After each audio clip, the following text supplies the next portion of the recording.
Texas Rangers, starring Joel McRae as Ranger Jace Pearson. Another authentic reenactment of a case transcribed from the files of the Texas Rangers.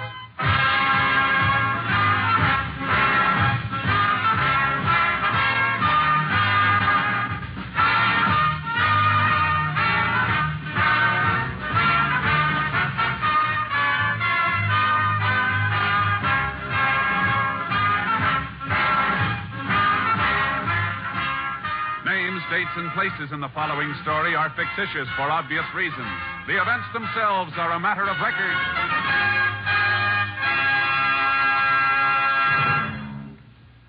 Music means all things to all people. Music is relaxation, adventure, Elysian fields of dreams come true. And at this joyous holiday time, music is Christmas. We of NBC feel proud of our Monday evening lineup of truly fine music programs. Tomorrow means more fine music on NBC with the Railroad Hour featuring Gordon MacRae and Lucille Norman in The Happy Prince, a special Christmas Eve production to add to your listening pleasure. Also tomorrow, there's The Voice of Firestone with guest Eleanor Stieber. Later, there's the Telephone Hour with guest soloist Blanche Thiebaum. And tomorrow, enjoy the Christmas program of the Mario Lanza Show with Mario Lanza, lovely Giselle McKenzie, and Ray Sinatra's orchestra. Yes, Monday is your invitation to music over most NBC stations. Make a program note to hear the Railroad Hour, the Voice of Firestone, the Telephone Hour, and the Mario Lanza Show tomorrow. Monday means music on NBC. Hear it on this station.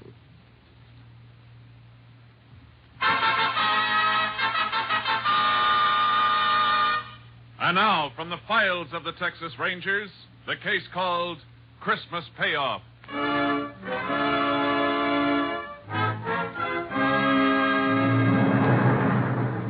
It is 4 p.m. on the afternoon of December 25th, 1940, in the small West Texas town of Rockfield. In his office, Dr. Edward Hartley and his nurse are just clearing up after treating an emergency case, which has taken the doctor away from his family on this Christmas Day. Doctor, before I leave, would you like me to stay? Alice, I would just like you to scoot on home where you should have been hours ago. And what about you? I think it's a shame. The one day in the year families should be together and you have an emergency. Well, anyway, old Mrs. Thompson will feel a lot better now for the holidays. Pretty nasty infection. Mm-hmm. Guess doctoring's the one business can't be run by a time clock. And nursing's a part of doctoring, so I leave when you do. Trapped. Sure would have loved to spend the whole day with the youngsters, though. No, they probably won't even let you back in the house. Well, Christmas got them so excited I don't think they even know I'm gone. Oh, by the way, you sure you won't have supper with us? I'd love to, Doctor, but... Oh, no. Huh? What's the matter? Doctor, will you come over the window for a minute? Not another patient. I think so.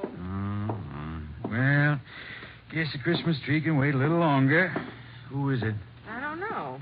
There, look. That man just getting out of the car. I don't recognize him. That arm must be in pretty bad shape. Bandage clear to the elbow. And why didn't he come in 2 hours ago? Huh? What do you mean? That man was sitting in that car 2 hours ago. Only was parked in front of the house next door. I wonder... Come away from there. What, Doctor, what... I don't want him to see you. Now, go on. What else? Well, just an hour later, when I took Mrs. Thompson out to her car, he was still there. And he meant it. He really meant it. Doctor, what is it? Alice, now listen to me. Don't ask any questions. I want you to get in the supply closet and stay there. What? Whatever you do, don't make a sound. No matter what happens out here, don't give yourself away. You understand me? Your life depends on it. What is it? Why don't we call the sheriff? I'm going to.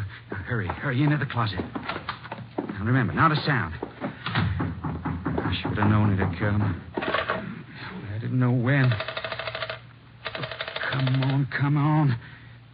Operator, this is Doc Hartley. Listen carefully. I have to speak quietly. Get the sheriff to my office as quick as you can, and don't call back. Just get him out here. I can't stall any longer. Come in. Just a minute. Here goes.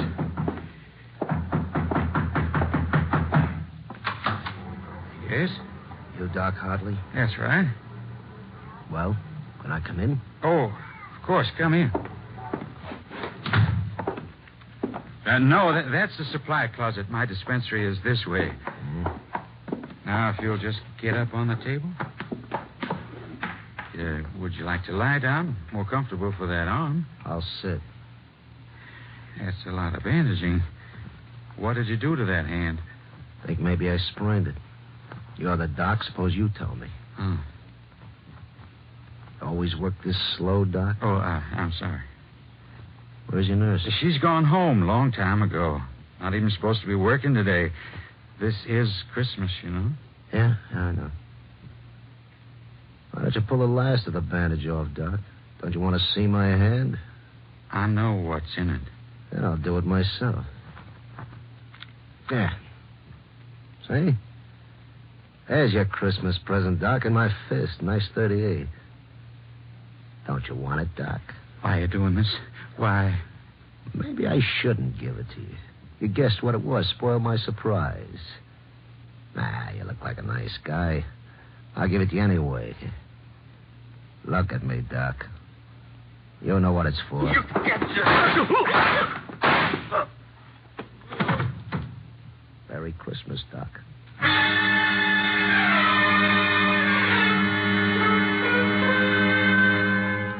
Sheriff Lon McGill, on arriving at the scene of the crime, found Dr. Hartley dead and Nurse Alice Leonard in a state of physical collapse. He immediately asked for the help of the Texas Rangers.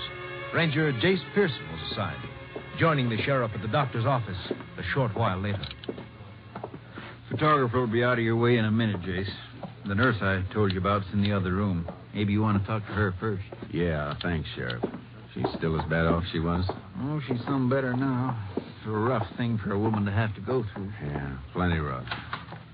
In here, Jace. Alice. Alice, this is Ranger Pearson. It's Alice Leonard, Jace. Been Doc Hartley's nurse for 6 years. Howdy, ma'am. I'm sorry. I just can't seem to get a hold of myself. But it was so horrible. It was horrible. I know how you must feel, ma'am, but you'll be helping a lot by answering a few questions.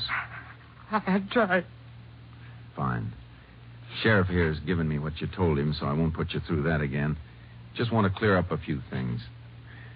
You know of anyone who might have wanted Doc dead? Oh, what sort of person would want that? Doctor was a wonderful man. Never had an enemy in his life. Sheriff, he'll tell you that. That's right, Jace. Doc was a real popular man in this town. I never heard a word against him. Friend didn't put him where he is now, Sheriff. Ma'am, you say you saw the killer's face? Yes, through the keyhole. You think you'd recognize him if you saw him again? Yes, I'm sure I would. Good. Now, from their conversation, would you say the doctor knew this man? No. Yet when he saw him through the window, he made you hide in the closet. Yes, that's right. He say anything at all about the man? No. Wait, I remember now. He said something about... He meant it. He meant it? Yes. What is it, ma'am? I just remembered something. A note. What note, Alice? A few weeks ago, the doctor got a letter. I opened it because I take care of his mail. Go on. Inside was just a piece of paper with words cut out from newspapers pasted to it.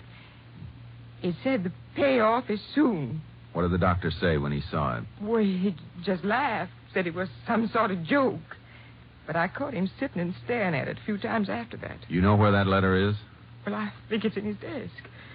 Miss Leonard, you remember anything about the car this man drove? No, just that it was black, a sedan. Oh, and the front fender had a big dent in it. I remember I could see it from the office window. I think that'll do for now, ma'am. You go home and try and get some rest. Tell the deputy I said to drive you home, Alice. I will. I hope you find the man that did this. I hope you find him. Oh, poor woman. She was mighty fond of the doc, Jace. Must have spent some bad minutes in that closet. Yeah, the doc had a couple of bad minutes, too, Sheriff. The photographer must be finished in there by now. Let's take a look. Nothing's been touched in there, Jace. Everything's just the way we found it. Thought you'd want it that way. Thanks, Sheriff. Let's have a look at the doc. Just whip the sheet off him here. He shot at close range, all right. Powder burns. The angle of the shot seemed to bear out the nurse's story. Ballistics will fill us in later. Let's have a look at this desk. Okay, Jace? Well, there's not much on this side, Jace. What's the matter? Drawer full of Christmas candies. That'll be a nice Christmas for those poor kids. Hey, wait a minute, Jace. I think this is what you want. And that's it. The payoff is soon. No envelope with it? I reckon Doc threw that away. It'd be a tough one to trace. Cheap paper, the message, and newspaper captions. And it's used a lot for blackmail because it's so hard to run down. Well, where to now, Jace? Has the doc's wife been told about this yet? No. Been holding off. I sure don't relish it none. Those kids and all. Let's tell her together then, Sheriff. It's a little easier that way. Thanks, Jace. Anything more we can do here?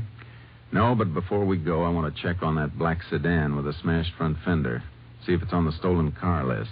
Sure thing. If you can spare a couple of deputies, Sheriff, I'd like them to do a house-to-house on this street. Maybe somebody else got to look at that car or the killer. It's a good idea, Jace.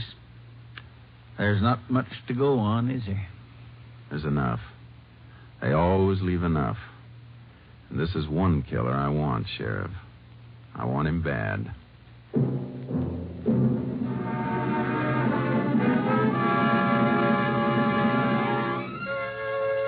A black sedan with a smashed front fender was on the stolen car list. We finished our calls and left. 15 minutes later, we stood in front of a large, neat house on a well-kept street. Staring at the front door, Doc Hartley would never open again. Through the parlor window, we could see 3 laughing kids and proud grandparents around a Christmas tree. It was a rough doorbell to ring. Darling, I thought you'd never... Oh, I'm sorry. I was expecting my husband. Oh, Sheriff McGill. Howdy, Miss Hartley. Can we come in? Oh, why, of course. Please do.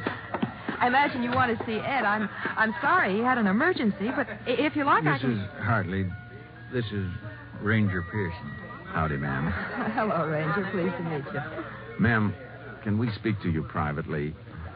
I mean, in another room, away from them. Of course. Come in here.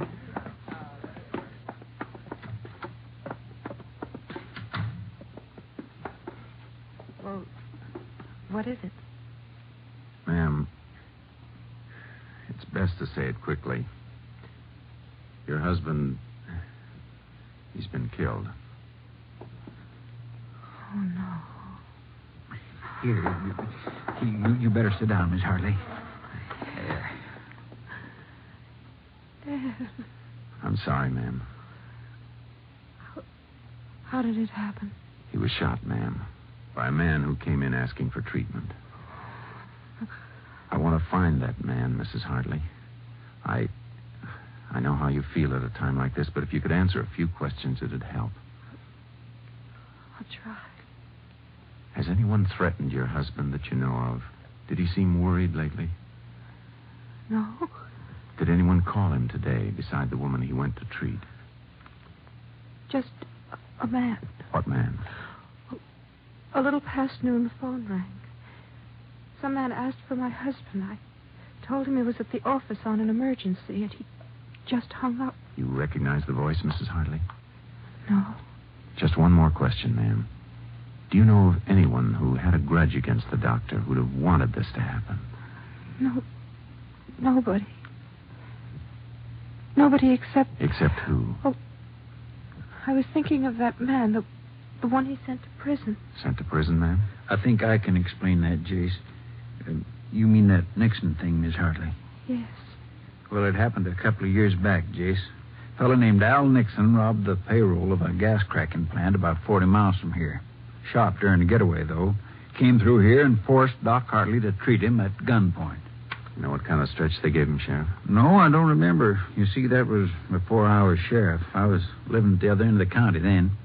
Well, anyway, seems Doc somehow sneaked a phone call while he was treating Nixon, and the police got him.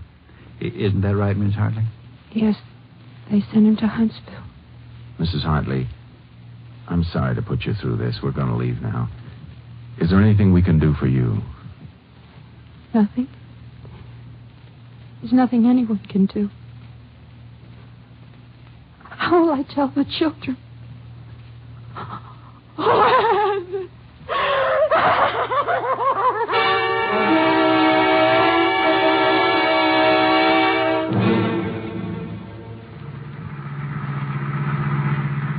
Call from KTXA ought to be in any minute now, Sheriff. I still don't see why you ask him for that rundown on Nixon, Jace. You thinking maybe he's out? I don't know, Sheriff, but I sure want to find out. Nixon's got a real good motive for this killing. Well, I got to go with you on that. But... KTXA, hold it, Sheriff. Unit 10. That's KTXA it. to Unit 10. Unit 10 to KTXA. Go ahead. Have information you requested. Al Nixon, sentenced life term, Huntsville Penitentiary, December 1937. Money from gas cracking plant payroll never recovered. 10-4. Unit 10 clear. KTXA Austin.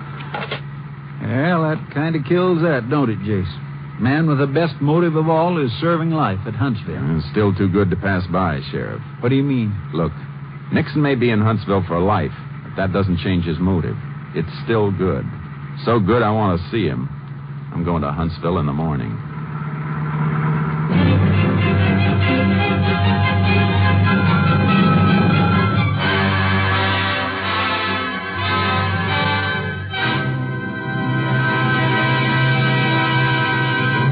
In a moment, we will continue with Tales of the Texas Rangers, starring Joel McRae as Ranger Jace Pearson.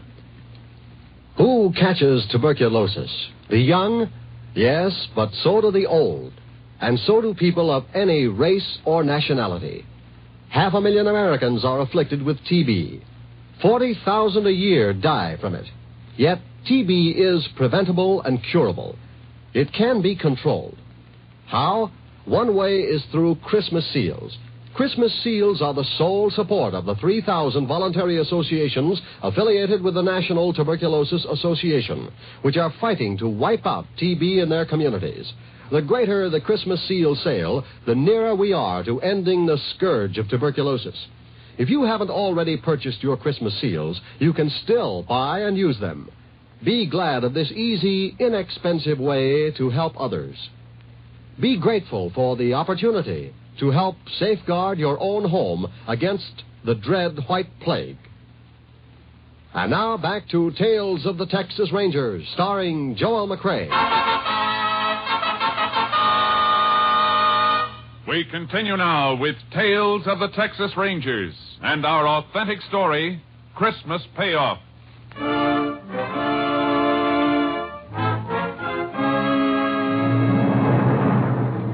Next morning, I left Nurse Alice Leonard with the sheriff to begin the long job of trying to pick a killer's picture out of the gallery.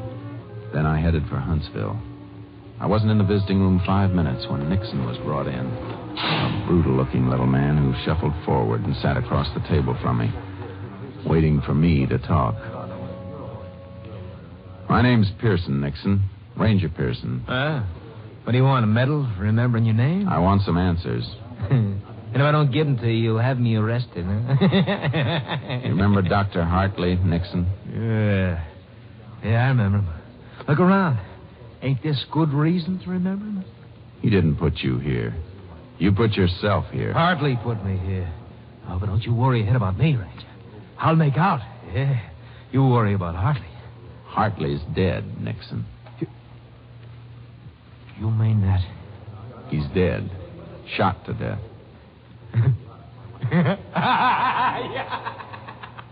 Something funny, Nixon? Sure. Don't you get it? He put me in here, now he's dead, but I'm still alive.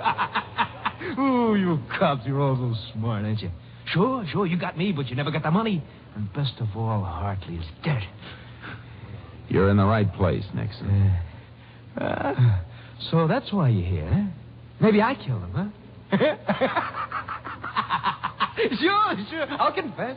I just walked through the walls, knocked him off, and flew back like a bird. Phone call for you, Ranger. You can take it in the office. All right, guard. Thanks. You through with Nixon? Yeah, you can have him. This way. Hey, Ranger, arrest me. I killed him. In there, Ranger. Thanks. Hello? Sheriff McGill, Jace. How you making out? Cold trail, Sheriff. Nixon's no help.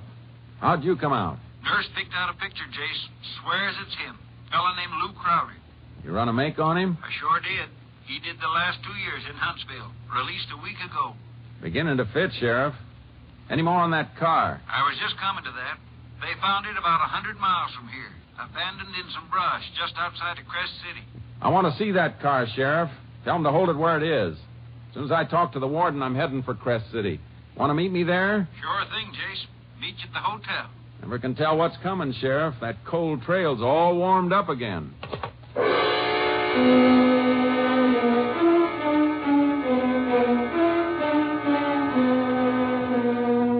I had my talk with the warden and then met the sheriff in Crest City.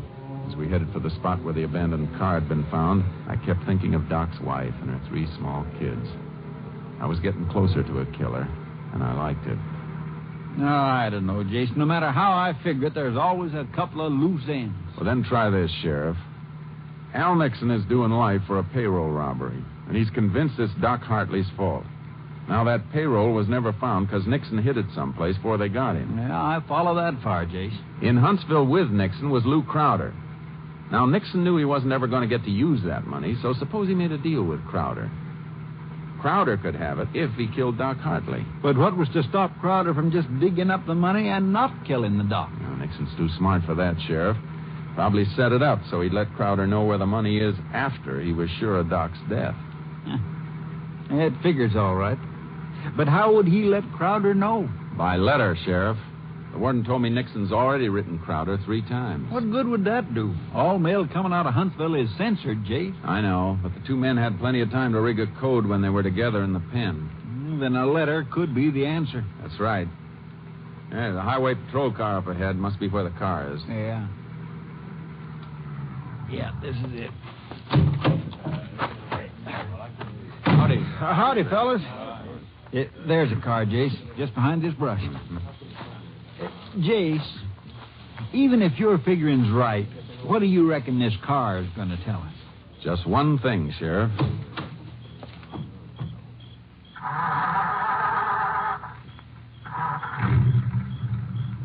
That's it. I don't get it, Jace. You will. Look, would Crowder want to hang around a town he'd killed a man in? No, reckon not. But if he's expecting a letter from Nixon, he's got a light someplace to get it. What are you driving at? Put this together. This car's still in running order. Crowder didn't have to leave it. That makes Crest City a pretty good bet for the place the letter's going to be picked up. But what if Crowder's already picked the letter up? It's not likely. Nixon didn't even know about the killing until I told him today. And he'd want to be sure before he paid off. What if Nixon double-crosses Crowder? Suppose he don't send the letter telling where the money is. He'll send it, Sheriff. I got a good look at Nixon's face when I told him Doc was dead. He'll send it.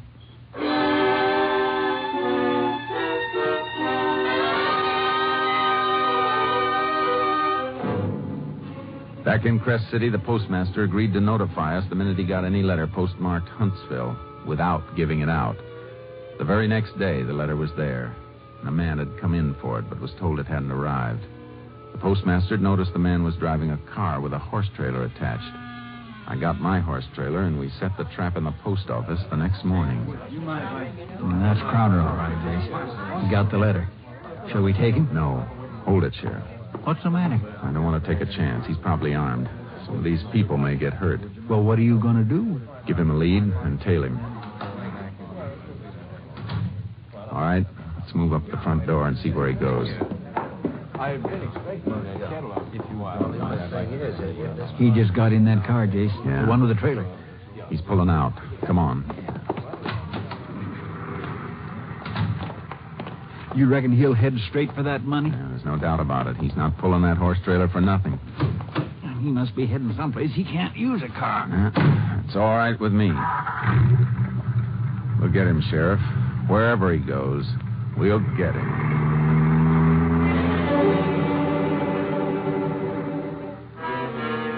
For almost 3 hours, we trailed Crowder by car, never getting too near him, just pinpointing him. When the country got rough, he left his car and switched to the horse he'd been pulling. So did we. We gave him a bigger lead and just followed his tracks. Awful rough climb, Jace. You sure were following him? I don't see any tracks. I'm following him all right, Sheriff. Didn't you just see that turned rock, moist on one side? A hoof did that. Beats me how you spot 'em. Hold it, Sheriff. Oh. It's a drop-off just ahead. I want to look.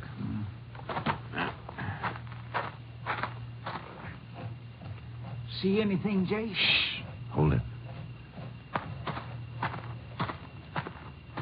He's just over the drop, about 20 feet. Is he digging, Jace? Better than that, Sheriff. He's found it already. Now, look, Sheriff. He's in a dead-end canyon. I'm going down after him.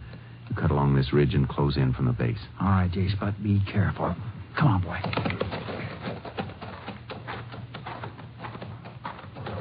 Crowder! Get your hands up. You'll never take me, copper! That's a warning, Crowder. Next one will be through your head. Now throw your gun away. All right, don't shoot. You see my hands are up. Keep them there. Look, Ranger, there's $30,000 here. I'll make a deal with you. Take half the money. Just give me a chance. Like the chance you gave Doc? You're not going to get that money. No, you don't. Give me that knife. You all right, Jay? Yeah, I'm all right, Sheriff. You were taking an awful chance that way, Jace. I know it, Sheriff. I had a bad minute there when I saw his knife glint in the sun. Thought you'd have to gun him for sure. I didn't want it that way. I had to take Crowder alive, Sheriff. He's my Christmas present to the warden at Huntsville.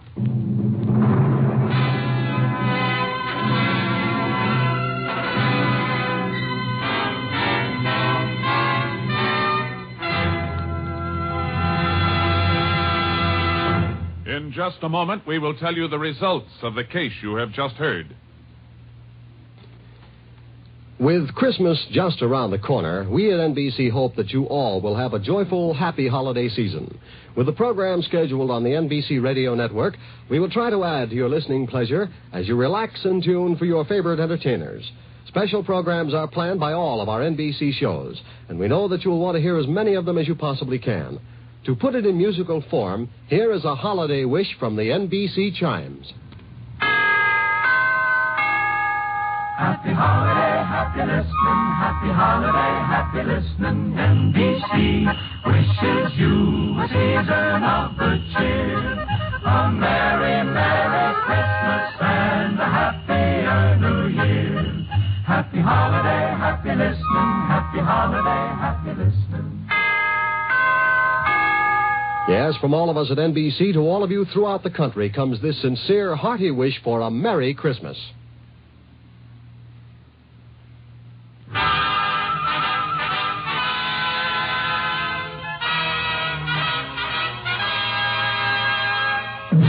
And now, here are the results of the case you have just heard.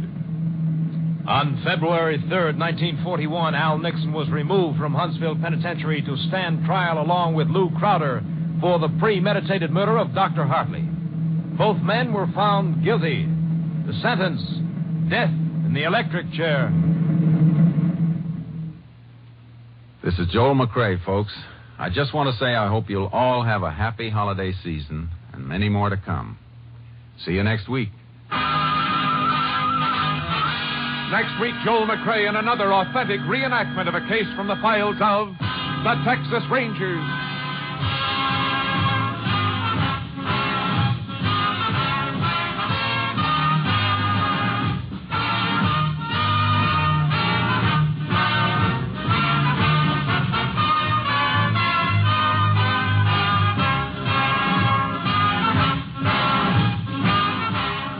The cast included Tony Barrett, Lillian Bayov, Whitfield Connor, Lou Krugman, Michael Ann Barrett, and Farley Bear.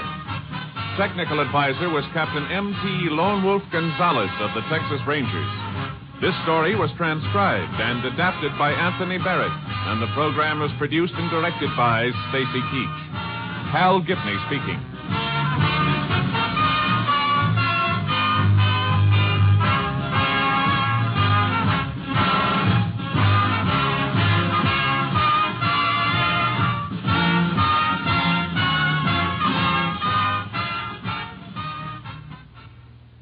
Next, it's The Big Show.